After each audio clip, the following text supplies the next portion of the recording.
Assalamualaikum warahmatullahi wabarakatuh. Salam sejahtera. Kami dari kelompok 8 week 9 akan menjelaskan tentang legal and ethical issue internet and taxation. Saya sendiri sebagai Ken Nathaniel Halim, NRP 1302-1993. Dan saya sendiri, Julda Rahmatullah, 130-219-341. Saya Yanu Prasetyo, 130-219-218. Saya Guntur Gumelar, 1302-19184. Saya Dwiki Pramono Putra, 130-219-240. Ya, kami akan mempresentasikan tentang legal and ethical issue internet taxation. Slide pertama, kita akan menjelaskan tentang aplikasi yang telah kami pilih pada pelajaran pengantar e-bisnis. Yang pertama itu ada Shazam. Shazam adalah aplikasi yang dapat mengidentifikasikan musik, film, iklan, dan acara televisi berdasarkan sampel pendek yang diputar dan menggunakan mikrofon pada perangkat. Perangkat lunak ini tersedia untuk Android, iOS, WatchOS, tvOS, dan Windows. Perusahaan ini didirikan pada tahun 1999 oleh Chris Barton, Philip Engelbert, Avery Wang, Dirjan Morheje, yang merupakan mahasiswa di Universitas California, Berkeley. Selanjutnya ada SoundHound. SoundHound adalah aplikasi yang memungkinkan pengguna untuk mengidentifikasi dengan dengungan, siulan, dan musik yang sedang dimainkan. Layanan ini diluncurkan oleh Melodies Corporation sekarang yaitu SoundHound Inc. di bawah Chief Executive Keyvan Mohajer pada tahun 2007. Lalu lanjut ke Bandcamp. Bandcamp adalah perusahaan musik online Amerika yang didirikan pada tahun 2008 oleh pendiri Outpost, Ethan Diamond, dan programmer Shawn Grunberger, John Holt, dan Neil Tucker. Perusahaan ini berkantor pusat di Oakland, California. Artis dan label pada Bandcamp dapat mengunggah musik ke Bandcamp dengan mengontrol bagaimana mereka menjualnya. Lanjut. Kemudian ada ethical issue dalam satu bisnis. Ethical issue sendiri adalah masalah atau situasi yang membutuhkan seorang atau organisasi untuk memilih antara alternatif yang baru yang harus dievaluasi sebagai hak etika atau salah tidak etis. Hal ini sering terjadi dalam bentuk akuntansi, media sosial, pelecehan dan diskriminasi, kesehatan atau keselamatan, teknologi atau privasi. Kelima contoh ini sering terjadi dalam bentuk suatu bisnis. Tetapi yang sering terjadi dalam bisnis online yaitu akuntansi dan media sosial.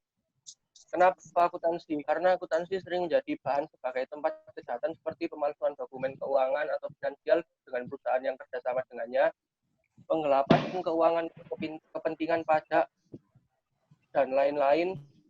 Kemudian ada pada media sosial. Karena media sosial identik dengan internet dan banyak orang, maka media sosial sangat dekat kaitannya dengan bisnis online. Ethical issue pada media sosial contohnya memposting hal-hal yang melanggar ras, memberikan kebohongan informasi pada pengguna atau pelanggan, dan masih banyak lagi. Lanjut, yang kaitan perusahaan dalam mentaati etika yang ada. Shazam, seperti yang kita ketahui, Shazam adalah perusahaan musik yang berdiri sejak lama. Bagaimana selayaknya jika suatu perusahaan dapat berdiri lama, pasti perusahaan tersebut pasti taat dengan hukum dan etika yang berlaku dalam melakukan bisnisnya. Etika yang berhubungan dengan Shazam antara lain yaitu bersikap profesional dengan perusahaan yang bekerja sama dengannya. Lalu tidak memposting hal-hal yang melanggar ras pada halaman web atau aplikasi, dan taat dengan semua peraturan yang telah ditetapkan pemerintah mengenai bisnis online. Kemudian ada Soundhound. Tidak jauh berbeda dengan Soundhound karena kedua aplikasi atau perusahaan ini sama-sama sebuah aplikasi untuk mendeteksi judul lagu. Hanya saja yang membedakan adalah perusahaan yang bekerja sama dengannya. Yang selanjutnya ada Bandcamp. Bandcamp merupakan aplikasi yang cukup besar yang berkecimpung di dunia musik. Bukan hanya musik saja, di Bandcamp, para artis atau produser dapat menjual CD, kaos, atau merchandise lainnya. Maka dari itu, etika yang mencakupnya juga semakin luas, antara lain bersikap seprofesional mungkin dengan segala pihak yang bekerja sama dengannya serta para pengguna. Tidak melakukan kecurangan dalam hal keuangan. Ketiga, tidak melakukan hal yang melanggar hukum. Keempat, pembagian hasil atau royalti dengan artis dan prosedur yang telah bekerja sama dengannya. Produser yuk. Kemudian ada cybercrime. Cybercrime adalah tindak kriminal yang dilakukan dengan menggunakan teknologi komputer sebagai alat kejahatan utama. Cybercrime merupakan kejahatan yang memanfaatkan perkembangan teknologi sebuah komputer, khususnya internet. Lanjut ke jenis-jenis cybercrime. Jenis-jenis cybercrime ada banyak, yaitu illegal content, carding, hacking cracker, cyber squatting, malware, cyber typo squatting. Penjelasannya yaitu illegal content. Illegal content adalah kriminal yang dijalani dengan metode memuatkan informasi atau informasi ke internet berhubungan sesuatu keadaan yang tidak benar, tidak sopan, serta bisa diduga sebagai melanggar hukum atau mengganggu ketertiban pada publik umum. Lanjut, carding. Carding merupakan kejahatan yang dilakukan untuk mencuri nomor kartu kredit milik orang lain dan digunakan dengan transaksi perdagangan di internet. Lanjut, hacking dan cracker. Istilah hacker biasanya mengacu pada seseorang yang punya minat besar untuk belajar sistem komputer secara detail dan bagaimana meningkatkan kapabilitasnya. Lanjut, cyber squatting, yaitu jenis kejahatan dunia maya masuk ke dalam kategori domain hijacking, yaitu pembajakan domain, yang dilakukan dengan cara mendaftarkan domain nama perusahaan atau nama orang lain dan kemudian berusaha menjualnya kepada perusahaan atau orang lain atau kepada pemilik asli domain tersebut dengan harga yang lebih mahal. Lanjut, cyber typo squatting, hampir mirip dengan cyber squatting. Tindakan cyber typo squatting sama-sama mengincar nama domain milik perusahaan terkenal untuk dijadikan sasaran. Bedanya, aktivitas ini memanfaatkan kemiripan nama domain serta kelalaian pengguna yang jarang memeriksa ulang URL website perusahaan. Terakhir, malware adalah suatu program yang dirancang dengan tujuan merusak dengan menyusup ke sistem komputer. Malware dapat menginfeksi banyak komputer dengan melalui email, download internet, atau program yang terinfeksi. Lanjut.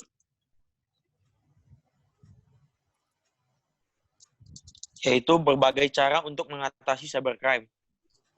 Pertama, menjaga perangkat perusahaan atau software agar terjaga dan selalu memperbaikinya.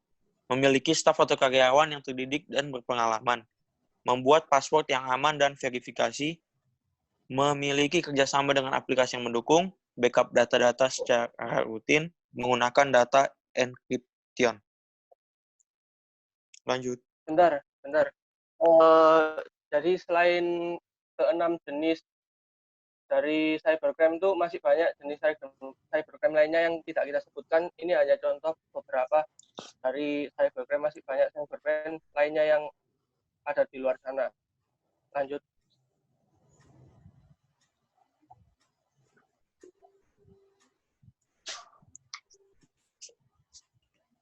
Selanjutnya, cara yang dilakukan Shazam, Soundhound, dan Bandcamp dalam mengatasi cybercrime. Yang pertama, Shazam. Pada Shazam, sebagai aplikasi yang cukup besar dalam bidang musik, mereka pasti sudah memiliki cara-cara untuk melindungi perusahaannya untuk mengatasi cybercrime. Antara lain dengan cara yang pertama, menggunakan data enkripsi. Yang kedua, rajin untuk melakukan update di segala fitur yang ia miliki. Ketiga, bekerja sama dengan perusahaan yang mendukung, seperti Facebook, Apple Music, Spotify, dan Gmail. Yang keempat, melakukan verifikasi password kepada setiap pengguna. Yang kelima, memasang hak cipta pada aplikasinya. Lanjut.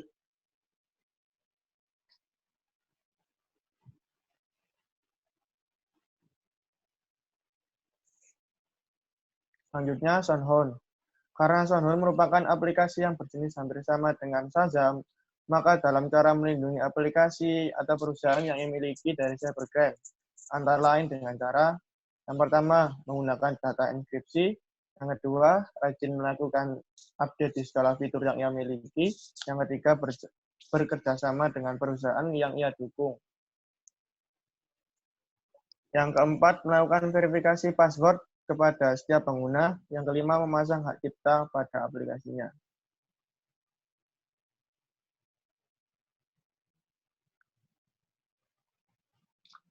Yang terakhir, Bandcamp. Karena Bandcamp aplikasi yang berkecimpung di dunia musik dan memiliki fitur yang lebih luas ketimbang dua aplikasi tadi, maka hal-hal yang perlu diperhatikan dalam mengatasi cybercrime juga lebih luas, di antara lain dengan cara yang pertama, menggunakan data enkripsi.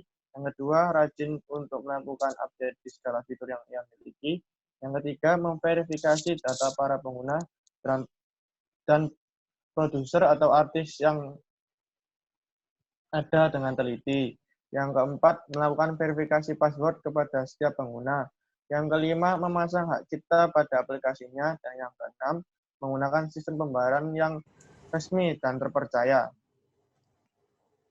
Kesimpulannya, penanganan cybercrime pada 3 perusahaan pada intinya sama saja, seperti yang menggunakan data enkripsi, memverifikasi password, atau akun pengguna, serta rajin mengupdate software. Lanjut. Kemudian ada pajak pada bisnis online atau tax. Jadi pajak bisnis online, pajak pada bisnis itu pada umumnya ada dua, yaitu pajak penghasilan atau PPH dan pajak pertambahan nilai atau PPN. Yang pertama PPN. PPN yaitu penjual akan dikenakan pajak pertambahan nilai karena termasuk dalam kategori penyerahan barang atau jasa kena pajak di daerah pabean wilayah hukum NKRI. Kemudian ada pajak penghasilan. Objek dari pajak penghasilan adalah penghasilan itu sendiri, baik yang didapat secara transaksi online maupun offline. Pengenaan kewajiban pajak jual beli secara online juga disamakan dengan transaksi jual beli secara konvensional. Dengan demikian, ketentuan pajak yang berlaku bagi bisnis online tidak berbeda dengan bisnis konvensional. Bagi pelaku bisnis online akan dikenakan pengusaha kena pajak atau PKP. Kewajiban untuk membayar pajak muncul ketika mendapatkan penghasilan melebihi 4,8 miliar per tahun.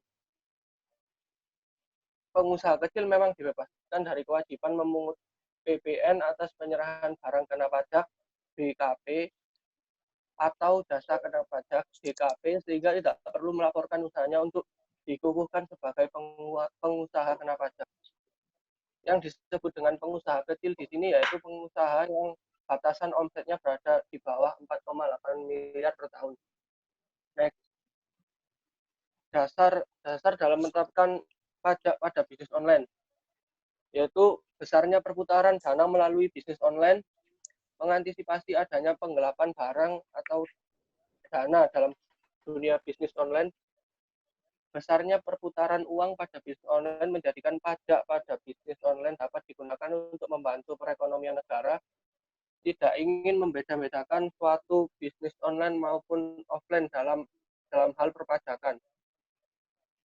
Sekian dari presentasi kelompok kami. Terima kasih. Wassalamualaikum warahmatullahi wabarakatuh.